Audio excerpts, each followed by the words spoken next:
গতকাল বিকালবেলা আমি রেল লাইনে হাঁটতেছিলাম, তো হঠাৎ করে টুইং করে একটা মেসেজ আসলো। তো মেসেজ খুলে আমি দেখলাম একটা রং নাম্বার। তো লেখা আছে হাই কেমন আছেন। তো আমি যথারীতি রিপ্লাই দিলাম ভালো আছি, আপনি কেমন আছেন, আপনাকে তো চিনলাম না। তখন সে রিপ্লাই দিল আমি অচেনা কেউ। তো আমি রিপ্লাই দিলাম যে আমি তো অপরিচিত কারোর সাথে আমি কথা বলি না, তো আপনার পরিচয়টা দিলে ভালো হবে। তখন বললো যে আমি আপনার অনেক কাছের লোক আর কি। তো আমি ভাবলাম আমার তো কাছের লোক কেউ নাই। আমি বললাম যে ভাই আপনার পরিচয়টা দিলে ভালো হবে। তখন সে বলল আমি একটা মেয়ের নাম বললো আর কি। যাই হোক, আমি তো এই মেয়ের নামকে চিনি না। কথা আপনি আমাকে না চিনলেও আমি আপনাকে চিনি।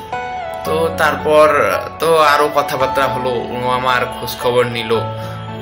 একটা ভালো একটা ওই মুহূর্তে একটা ভালো একটা সম্পর্ক তৈরি হলো। তারপরে সে আমায় বললো যে 14ই ফেব্রুয়ারি নিয়ে কোন কি চিন্তা ভাবনা আছে।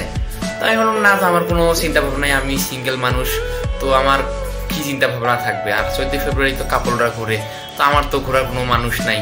তো তখন সে বলল আপনি কি আমার সাথে ঘুরবেন, চাইলে আমরা একসাথে 14ই ফেব্রুয়ারি ঘুরতে পারি। তো আমি তো পুরো খালি মহা খুশি, মনে হচ্ছে আমার খুশিতে আমার নাচতে মন চাচ্ছিল। মধ্যে একটা অন্যরকম একটা অনুভূতি কাজ করতে থাকলো। এতদিনে আমার মনের আশা পূরণ হইতেছে, 14ই ফেব্রুয়ারি আমি ঘুরবো একসাথে। এটা অনেক একটা একটা এক্সপেকটেশন আমার কাজ করতেছিল।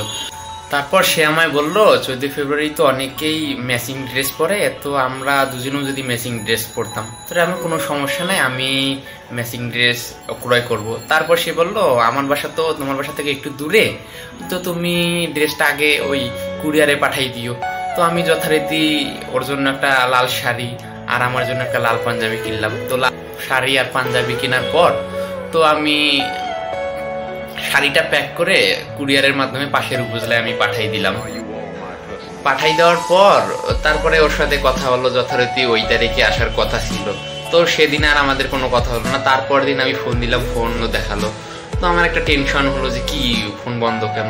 তারপরে আমি ওই দিন রাতের বেলা ফোন দিলাম, ফোন যখন রিসিভ করলো একটা ছেলে কথা বলতেছিল। আমি তো পুরাই অবাক যে মেয়ে মানুষের ফোন ছেলে মানুষ কেন ব্যবহার করতেছে।